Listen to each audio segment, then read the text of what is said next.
Polavaram project ప్రస్తుత అనర్థాలకు కారకుడు ముఖ్యమంత్రి చంద్రబాబు నాయుడని మాజీ ఎంపీ మార్గాని భరతరాం విమర్శించారు.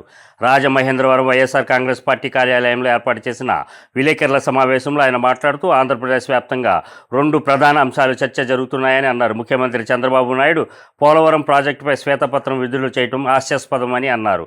పోలవరం ప్రాజెక్టుకు నేషనల్ ఇన్స్టిట్యూట్ పీపీఏ సిఫార్సు చేశారని అన్నారు. చంద్రబాబు నాయుడు ఏ హోదాలో శ్వేతపత్రం విడుదల చేస్తారని ప్రశ్నించారు. 2014 నుంచి 19 వరకు, 2019 నుంచి 24 వరకు ఇంతవరకు జరుగుతున్న పనులు ఎవరి ఆధ్వర్యంలో జరిగాయో ప్రజలకు తెలుసని అన్నారు.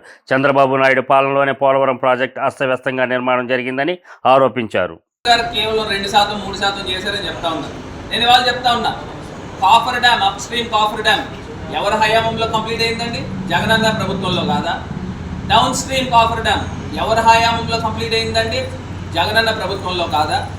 మొత్తం స్పిల్వే కంప్లీట్ చేసి హైడ్రాలిక్ గేట్స్ పెట్టి నీరుని నదిని డైవర్ట్ చేసి ఈ స్పిల్ ఛానల్ మీదుగా పంపించింది ఎవరి హయాంలో పంపించారండి? ఈ నీరంతా కూడా జగనన్న గారి ప్రభుత్వంలో కాదా?